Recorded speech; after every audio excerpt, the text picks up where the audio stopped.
Bienvenue sur Vecteur d'avenir, votre rendez-vous pour parler innovation et transformation.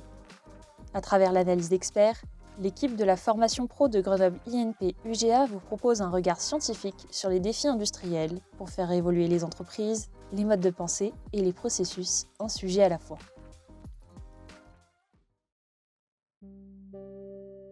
Après avoir observé les limites d'un système linéaire qui s'essouffle, puis exploré l'économie de la fonctionnalité pour passer de la possession à l'usage, nous arrivons aujourd'hui à l'étape suivante. Comment aller au-delà de la réduction d'impact et imaginer des modèles qui restaurent, régénèrent et recréent des conditions habitables. Vous avez sans doute cette idée simple, diminuer les dégâts, faire moins pire. Mais pour faire face à des écosystèmes fragilisés, ce n'est parfois plus suffisant. Le vrai défi devient alors, comment contribuer positivement ? Et c'est précisément là que commencent les modèles à visée régénérative. Pour éclairer ce dernier chapitre, nous retrouvons Maud Riot, maîtresse de conférences à l'Université Grenoble-Alpes et chercheuse au laboratoire de recherche GESCOP.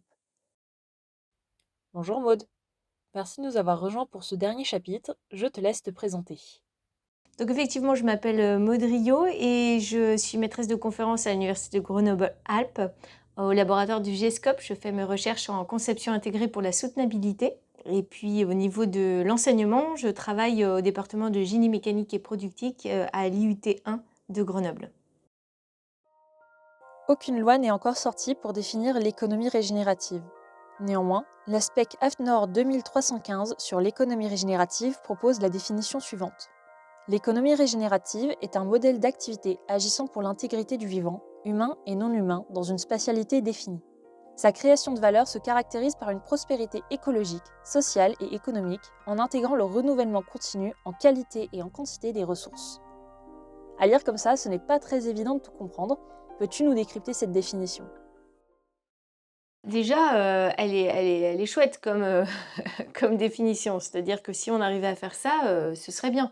C'est quand même une aspiration à. C'est pour ça qu'on parle aussi de avisé régénératif. On sait que c'est quand même une vue de l'esprit.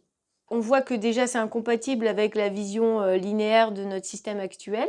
Mais ça veut dire aussi que si on le prend de manière positive, on ne subit pas, on essaye de trouver une articulation entre notre manière de vivre, ce à quoi on peut aspirer et quelles sont les entreprises dont on a besoin. Il faut aussi imaginer bien qu'une entreprise, enfin toute activité humaine, mais même le corps, quand il fonctionne, il va créer des déchets, et il va s'oxyder, etc., etc. Donc on est dans une démarche de toute façon nous-mêmes assez linéaire. Le problème, c'est qu'aujourd'hui, une entreprise, forcément, elle va puiser des ressources, elle va créer des émissions dans l'air, le sol, l'eau, elle va créer des pollutions, elle va créer des déchets. Mais en contrepartie, tout ça, là, elle va le faire normalement pour participer à soutenir le bien-être des individus ou en tout cas les besoins de base, voire de loisirs et voire de consumérisme. Donc c'est une opportunité pour repenser, réorganiser ses besoins dans la société. Quand on entend le terme régénératif, on pense tout de suite à régénérer la planète. Pourtant, il me semble que tu prêtes une connotation un peu plus nuancée. Ça, je pense que pour moi, c'est un petit peu le délire actuel du terme. C'est que j'ai un peu peur que ça soit un peu comme finalement la définition du développement durable en 1987, une vision où, du progrès comme étant, voilà, on atteint le dernier stade, on est en symbiose totale avec la nature et ça supposerait qu'on soit capable de tout mesurer, de tout calculer, de compenser nos effets négatifs. En réalité, je pense que à partir de cette idée d'ingénierie, et essayer de penser différemment le modèle dans lequel on a envie de vivre, de la société dans laquelle on a envie de vivre. Mais ça passe aussi, il me semble, par des objectifs de sobriété. Et c'est pas béni oui-oui, c'est-à-dire qu'il va falloir renoncer à certaines choses. Et je pense que la redirection écologique a toute sa place là-dedans, des entreprises, c'est-à-dire il y a des entreprises qui doivent aujourd'hui se remettre en question. Si c'est incompatible avec les limites planétaires, il ne s'agit pas d'essayer de tordre le cou à l'activité si elle fait des choses qui sont pas compatibles, si elle vend des produits qui sont incompatibles avec des usages soutenables, on laisse tomber. Par contre, on a des compétences en entreprise Et ces compétences peuvent être au service d'autres produits, d'autres systèmes. Et c'est là où il faut repenser ce qu'on conçoit. Je ramène ça à la conception de produits en ingénierie parce que c'est mon domaine de recherche et mon domaine aussi d'enseignement. Et je pense que c'est vraiment important parce qu'en fait, avec des théories, on fait beaucoup de choses, mais qui sont inapplicables après. Donc, c'est construire des réseaux d'acteurs ensemble et engager des politiques publiques et des citoyens qui décident collectivement de ce qu'ils ont envie sur leur territoire. Et là, ils peuvent changer eux-mêmes leurs pratiques. Dans nos échanges précédents, tu m'avais expliqué que l'économie à visée régénérative devait se fonder sur plusieurs principes. Peux-tu les énumérer? Ouais, il y a un article qui vient de sortir, en 2025, hein, qui essaye de travailler sur la définition un peu de cette théorie des fondamentaux du régénératif et qui présente en fait 7 grands principes. Le premier, c'est commencer par la transformation interne, donc d'aller vers une nouvelle vision, un nouveau paradigme en interne. Donc c'est pour ça que quand on a des dynamiques pardon, de RSE dans l'entreprise, ça ne va pas être suffisant. Il va falloir pousser un peu plus la réflexion. Mais quand je dis transformation interne, ce n'est pas uniquement les entreprises, ça va être aussi dans la société. On ne peut pas demander d'une part aux entreprises de changer le monde et puis après, quand elles nous vendent des produits dont on n'a pas besoin, dire bah oui, mais elles nous les vendent. Donc du coup, mobilisons-nous pour dire ça, on n'en veut plus. Le deuxième principe, c'est adopter des modèles économiques qui sont pluriels et post-capitalistes. C'est vraiment l'idée qu'il faut sortir du paradigme de croissance et s'aligner sur les principes du vivant dans la dynamique, dans d'autres formes dynamiques. Nous, au niveau recherche, on va travailler sur le numérique soutenable, compatible avec une société post-croissante. Donc là, on va se poser des questions de c'est quoi les systèmes numériques dont on a besoin et qu'on pourrait imaginer. Le modèle économique, il est pluriel et ça sera un mélange avec des systèmes passés et systèmes futurs. Troisième principe, c'est pratiquer la gouvernance participative et éthique pour la régénération. Donc là, on est vraiment dans une dimension sociopolitique et donc de politiques environnementales. Le quatrième principe cité, c'est les communautés en premier, où là, vraiment, on va chercher à essayer de vivre les promesses du régénératif par l'expérience. Après, le principe 5, c'est le fait de travailler avec les espaces.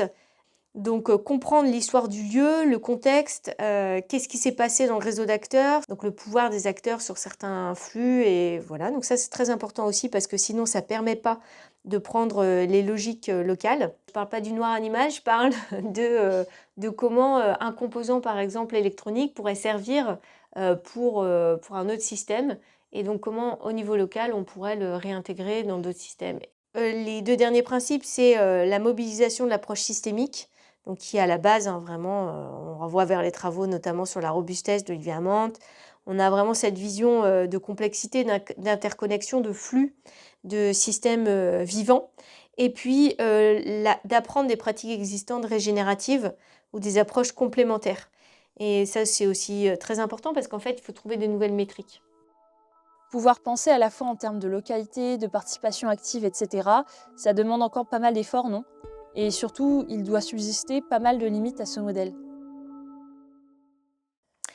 C'est ça, en fait, la difficulté, notamment en recherche, je pense que là, on voit quelques principes et après, on se dit: «OK, mais comment est-ce qu'on les met en œuvre?» Comme le système actuel est tellement, pas dans cette dynamique, en fait, il phagocyte tous les efforts, des initiatives locales alternatives et ça permet pas l'émergence de ces systèmes-là. Donc ça, c'est quand même une des limites importantes et en recherche, on a tendance parfois à faire du cherry picking, c'est-à-dire qu'on prend un peu les références qui nous vont bien pour justifier d'une action et on regarde pas la globalité et en fait, comme, il y a des espaces un peu, gris, ça c'est, des zones d'ombre en fait qu'on connaît pas en fait dans ces approches parce qu'on les découvre en même temps qu'elles se transforment et qu'elles apparaissent et il faut accepter que, on peut se tromper. Et si on se trompe, il faut reconnaître et donc il faut publier aussi sur le fait qu'on a des limites à ce qu'on développe. Et puis après, il y a une des grosses limites, une des limites très importantes que je pense que c'est que ça ne soit pas récupéré encore comme la soutenabilité.